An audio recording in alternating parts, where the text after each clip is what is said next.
Well, a lot of the losers bracket is probably going to be played tomorrow, which I will not be casting, unfortunately, but many other people will be. All right, fresh series here.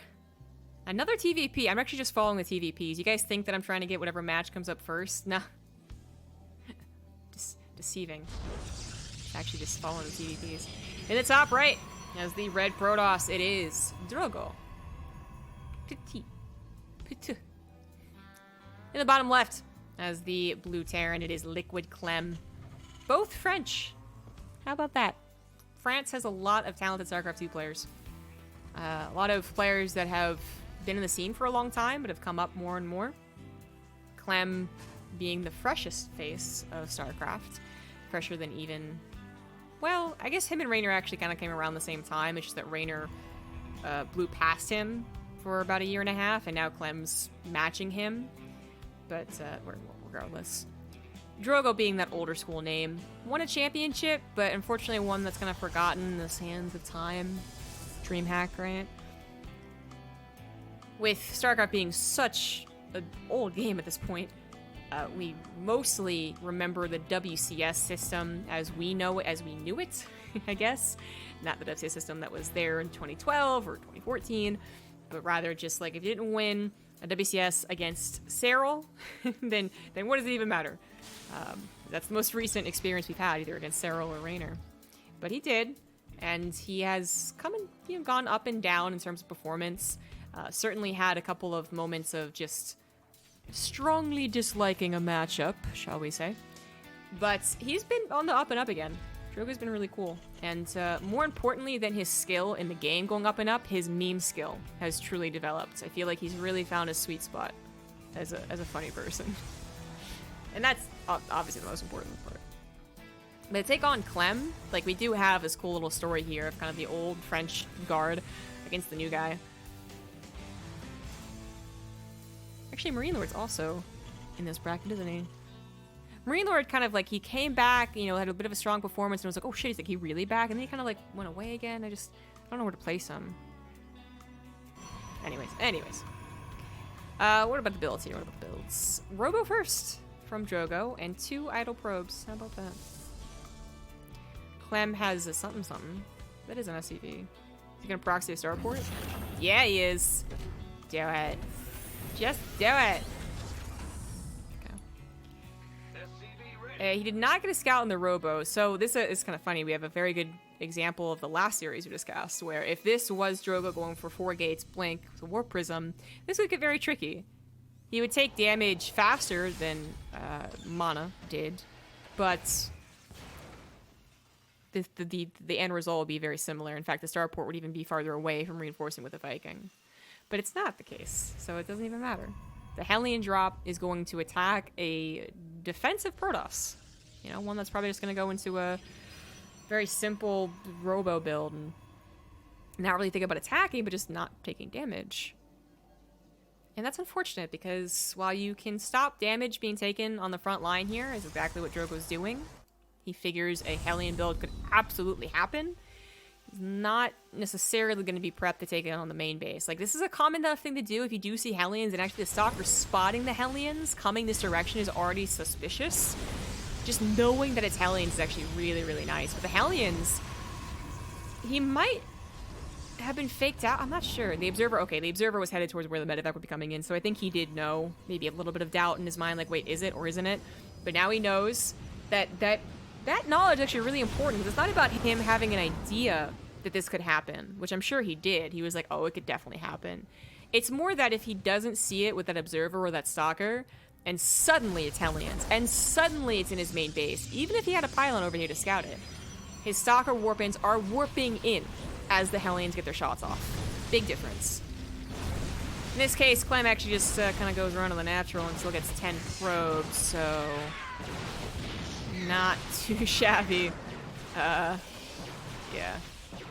10 probes, lost mining time, pylon that it didn't need to be made, scout. Very good there for Clem. Very good, quite. To balance out gender-wise by introducing resting douche face.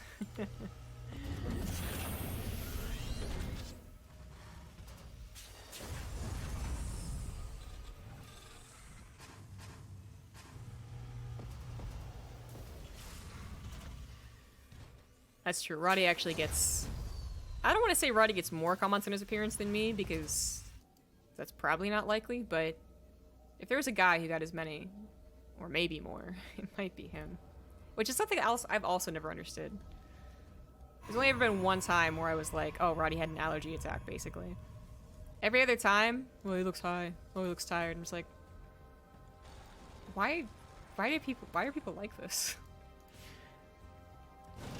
Anyways. Clem has a third CC already done, so he's just transporting his units over to protect that. Eternal Empire has a lot of late game potential with the way you can wall off the ramps. Someone, again, astutely noticed that this is a lot like Cloud Kingdom. Yeah, you can copy my homework, just make sure to change it a bit. Well, it's maybe the same guy, so that makes a lot of sense. But it is. It's like, it's a bigger, more Legacy of the Void Cloud Kingdom. So it's balanced in a lot of different ways that are actually really gotta appreciate. When a good map is made and you realize that you like a map, you start to think of why I like a map. This map has the potential for run-bys, it has the potential for counterattacks, but you have ways of stalling them out or just stopping them entirely. So you can transform a map that is pretty normal in terms of attack paths and speed of attacks and all that into a map that is a little more defensive. So you also maybe cut the idea of just an immediate counter and win down a little bit too, which makes Starcraft more exciting. I'm bringing that up specifically because as we watch Clem do his first push, this map goes into a lot of Terran's push, push, push, push, drop, drop, drop, drop. Oh god, it didn't work. Liberators, please, Liberators. You know, what we saw from Medicta. But for Clem in a better position and actually utilizing Eternal Empire past the 10-minute point. First push, first and foremost, first push. How does Drogo actually handle this? Clem has that nice supply lead, but it's because Drogo needs to just warp in and just 2 more warp in rounds. And the second Colossus as well. Yeah, definitely. He's going to have a Guardian Shield if he's careful not to lose the Sentry, and he should be very careful about that. No. Adepts actually are not too shabby to have in this situation either. Clem was probably good enough to focus fire the tank, but even them shading past can distract a number of units. Drogo wisely not trying to take on this engagement. It's going to take longer for Clem to reinforce this than it is for Drogo to wait for that extra warp in, or maybe even an extra Colossus. But Clem's actually not reinforcing this, and this is becoming a problem. Clem actually goes for the natural base. A cannon is there, an observer didn't see those drops. That's unfortunate. But not a whole lot to actually work with. Drogo has a third Colossus about to pop. I don't know where it went. There we go. It's actually going for the natural to try and clean this up. But now that Drogo has another warp in, he should feel more confident about dealing with this. And that's why Clem is actually doing the drop that he is. He knows he's not going to break Drogo right here, right now, but he can still add a lot of damage to it. A couple probes went down, lost mining time again. Pylon's going to go down here. Stalker's actually been focus fired. Decides not to. He runs to a Colossus after stimming. Gets a little scared, pulls back. His tank actually... Oh, okay, so Drogo split in trying to defend all locations. Tried to clean up the tank, but just didn't have quite enough to do so. That's too bad, actually, because if that tank's gone, it takes away a lot of power. Whoop, there it goes. There it goes. And then Clem's going to force to be pulled back. Going to force to be pulled back to defend. And I do mean pull back. He kind of loitered around there for a second. And Drogo's looking for a kill. He's going to tag those Marauders, blink back the Stalkers. Nicely handled here from our Protoss player. And Clem, yeah, he overstayed his welcome by about 5 to 10 seconds.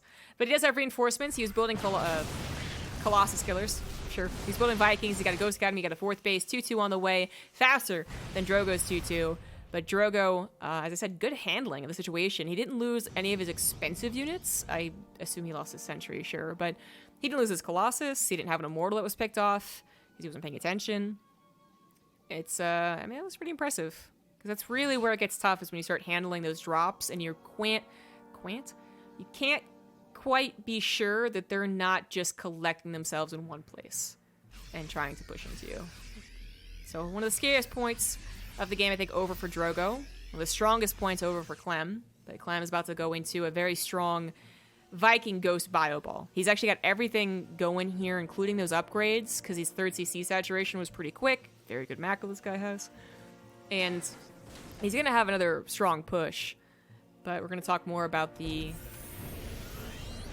roaming of Clem's army. And Drogo's, but Drogo more so about the Stalkers, looking to pick off Vikings, Liberators, if he has them. 1 for 1 there. Wow, Drogo actually sending out a ton of units. Observer, Pylon, Zealot, Stalker. I don't know how the Stalker has his own Naga, but apparently it does. That is pretty good. That is coverage right there. Let's actually check Drogo's map vision. Well, with his Naga gone, it's not as impressive anymore, but it was impressive, trust me. Takes out that scouting pylon as well. Can't do anything about the observers, and it looks like Drogo accidentally F2'd? No, he purposely sent that. Where did this one go? What the hell? Okay, whatever, doesn't matter. Doesn't matter. Clem is also starting to send around units, making sure that he doesn't get surprised by 16 Zealots and 5 DTs, because that's the only thing that will kill his planetary. But it is possible the Pros can do it. There's the posturing, there's the positioning, trying to see if he can get a good angle. The 4th base can be tough. There's big old concave potential for the Terran, but disruptors are included, so the EMPs, not the only thing that Clem has to worry about is actually connecting those. In fact, it's probably the last thing he has to worry about connecting. He has to worry about not being connected by those damn disruptors. The Colossus unfortunately go down because the Viking numbers are just too strong. And the, oh god, the EMP gets the disruptors, gets an easy kill on that. Big spread of units here. It's already a good concave. Another disruptor shot's going to grab the Vikings at the very least, but he's going to lose another sentry, another disruptor. And that last disruptor is actually being target fired. It's not going to be saved, unfortunately, even as the Stalkers are warped in. Drogo taking a huge loss, especially in the robo production. Those disruptors are supposed to get just a bit better connections. Unfortunately, the first two Clem was able to dodge out of, and then the next wave, he just... I mean, he already took out most of the disruptors by that time and had a huge concave. But the good news is Drogo did have those Zealots run across the map, I guess in a place that Clem did not have vision, maybe just right up this ramp, I don't know, but 17 Zealots went down. That is the only reason that Drogo even looks like he's in an okay position. Otherwise, if he was...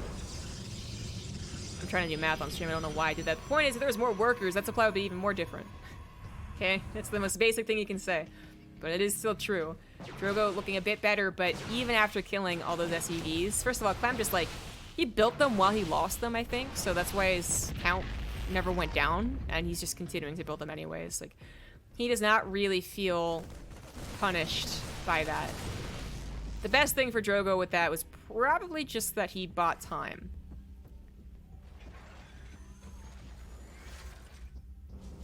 He does have a couple of DTs. Well, 1, 2.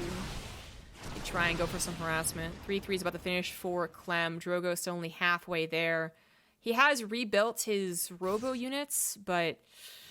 oh, man. Clem did such a good job taking them out. The Vikings were too strong. No Archon to help take out those Vikings. The Stalkers tried their best, but it was too late. He even tried to micro the Colossus away, which meant the Colossus weren't firing, but they were still dying.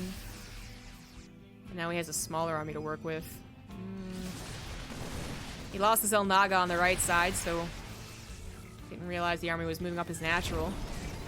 It would be very bold of Clem to go up the natural. He'd be forced into a unmicroable situation against his disruptors, so yeah, I don't think he will. Drogo also figuring that wouldn't happen. Disruptor goes for the Ghost, the best thing he can get if it's going to get only 1 unit, but he needs a bigger attack from these disruptors, but they're both on cooldown. Pylons go down, Zealots come forward, upgrades in favor of Clem. Another Colossus can join into the fray. At this point, Clem's actually just microing away. And the Zealot's gone, the Archons are going to get toasted pretty quickly. He needs more fodder, and needs those Colossus to actually connect with the army. There's the Archons going, as I said, they went down pretty quickly. Disruptor, not so much getting a big hit, but forcing continued running away from Clem is always nice. Couple Liberators almost in the range of those Stalkers. 3-3 is now finished up here, but ooh, Clem, speaking of those Liberators, has +2 for them. He doesn't have range. He's got +2, and that, ooh, that may even be better in the situation. The Colossus do take out the ground armor for the most part, but the Stalkers struggling against those Liberators as they're being 2-shot, plus there was EMP'd anyways. This is a very, very close fight, but Drogo is down 40 overall supply, 50 overall supply. And he just can't quite get enough and continuing expanding. Clem took a very convincing fight around this 4th base and really just carried through. GG.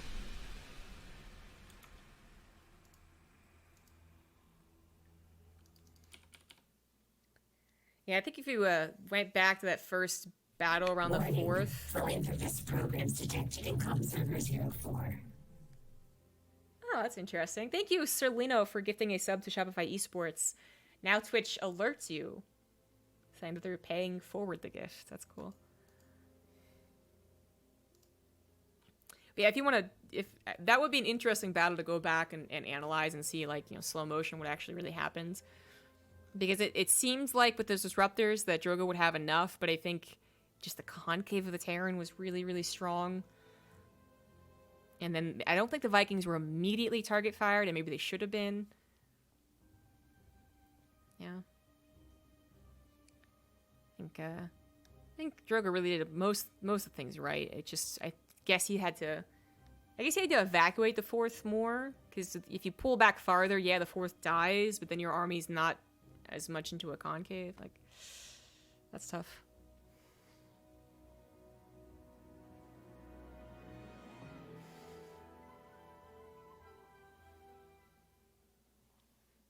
Shiver whenever someone mentions Metalopolis. You don't like our old maps? They don't give you the warm fuzzies? It's not like visiting your grandpa who was kind of you, but like a little homophobic? He gave you candy, but he said some weird things? It's not like that? I mean, it's exactly like that.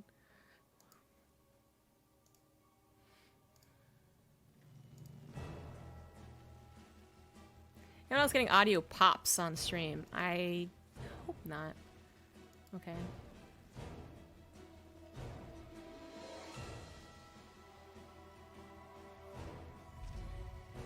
Cloud Kingdom after a drought.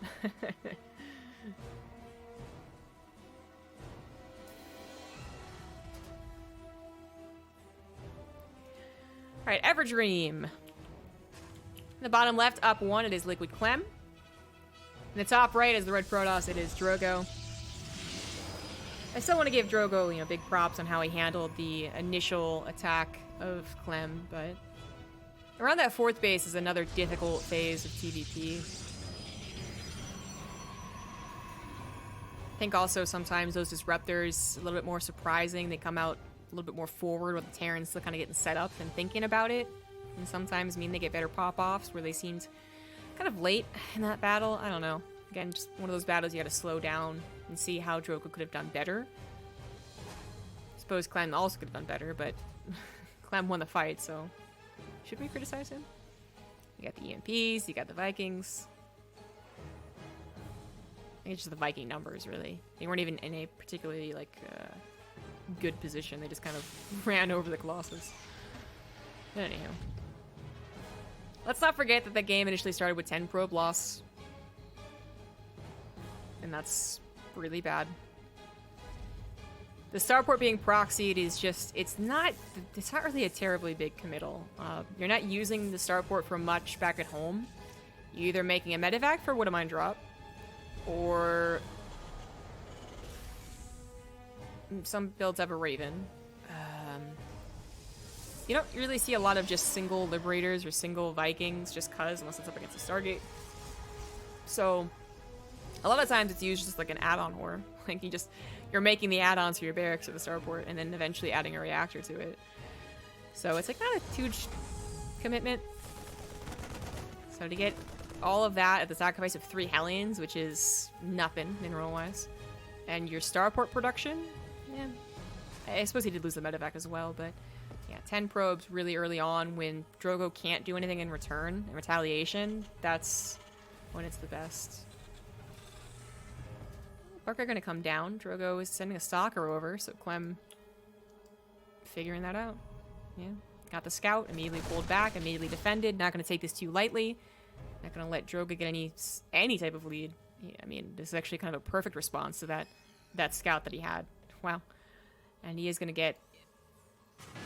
Is he gonna get 3 Hellions again? Maybe. Yeah, you can definitely wall off this. I mean... And that's what Drogo's going to do here, but maybe only one gateway. So he's going for a Twilight Council opener, and I think I literally mentioned it last game. If not last game, then the other Eternal Empire game. That a lot of the macro blink openers are now just going off to 2 gateways instead of 3. And that seems to be what Drogo is doing as well. Also going off of 1 forge instead of 2. Adapting, changing things up. Oh, nope. Spoke too soon. Just waited on the 3rd gateway. You do usually see those 2 slap down at the same time, but... Alright, the Reaper gets in just the, like a time to see those 3 gateways, to see that it's a Twilight Council. And with it being chrono boosted and actually researching, you gotta know that's actually gonna be Blink. Okay, so Drogo's gonna go for a proxy. So, I mean, I feel like that's why he added the third gateway at that weird timing. Does Clem know that? Is Clem like, that was a weird third gateway time? Did you change your mind? Like, his Hellion just ran past the gateway, which he absolutely saw. Maybe not immediately, but now he's like, wait a second. I mean, he was scouting. Like, so this was not just coincidental. I mean, you could say maybe a little coincidental because the Hellion wanted to scout the third base anyways. It was going to go to the third base, but Clem made sure to actually shift click it around and send a Marine out as well to at least see a proxy pylon, if not actually a proxy gateway. And I don't know if Drogo realized he was scouted, because that was a building gateway, and they don't see very much. But if that wasn't scouted, the later third base would also be a big warning sign. Clem is on production of tanks and banshees, and with only one tank, it is a little bit scary, because what if they're literally warping in right here, right now, so he's building a bunker. With a bunker, 2 tanks, Banshee is going to go for some harassment, which Drogo does know about, or has guessed. He has a shield battery. That's still... I don't think Drogo's gonna get very much with this, man. Well, Clem is on siege. Alright, he's on siege over him. He's pulled a couple of SCVs to help out. It's not enough to actually save the bunker, I'm pretty sure. Yeah, but it let it survive a little bit longer, so that's always important. Observer is not gonna be in the front lines. They have Cloak. Banshee has Cloak. The Observer's coming, but it can actually get just free damage here. The Observer's over here dealing with the Banshee back at home. 4 for 4 on the worker kills. But Drogo committed more to do this than Clem committed to defending against it. Well, this is bad news for Drogo. Still losing probes to a Banshee that he's supposed to have locked down. Observer's gonna provide the high ground vision, but it's not even about seeing the Banshee anymore. It sees 2 tanks in a bunker. Okay, trying to be clever. He can absolutely take on the Banshee and the Bio for now. So, this is a map with a lot of space here. Maybe he can't take on the Bio. More Bio suddenly disappearing. Yeah, actually he can take on the Bio. He's gonna lose a lot of stalkers in the process. Only getting 3 SCVs and not even really getting that much, Marines killed. Because usually the Marines go down quickly against the number of stalkers that he had without their combat shields or medevac healing. But nope, that's a bad news. It's really bad news with the Bio without their upgrades is going to be able to take care of you. Third Nexus is now on the way, but a significant delay. If this was a regular 3-gate, 2-gate, 3-gate, whatever, Blink Stalker build, he's already got a third base down, saturated for the most part, and probably already has all these other upgrades too. I mean, keeping this base, this gateway alive is certainly not bad. It's going to open up an opportunity to maybe warp in a couple of depths, because he certainly can't afford to get a warp prism and go for harassment in that way. Finds a couple of free units as well, but, well, where's the rest of the army? Why are the free units over there? Because the army's already here. Clem backing this up with only 1 medevac, but it's just such a strong attack. Doesn't matter if there's not that many medevacs. Drogo tried to do something aggressive, and it just didn't work. It's a very small army, and oh, so awkwardly placed as well. The Immortals on the front line instead of the Zealots. And 1 Immortal goes down. If the Stalkers come back and get a concave or a surround here on the tanks, then it should be fine, but it's not fine. It's not fine because the Nexus died. Might be an okay battle, but it's not a fine game. Clem also has that upgrade lead. Still harassing in the natural as well, and this is game. I think Drogo knows it. I really do feel like he changed his mind a little bit there. GG. I'm not sure what he changed his mind, what it was based off of. He figured that Clem would do something similar to the last game, more of a... maybe Hellions again, or maybe he knew it would be... well, no, maybe he just thought it was going to be Hellions again. Maybe he just wanted to take advantage of the map, because it does have a big blinkable area. It did not work. Being found out like that sucks.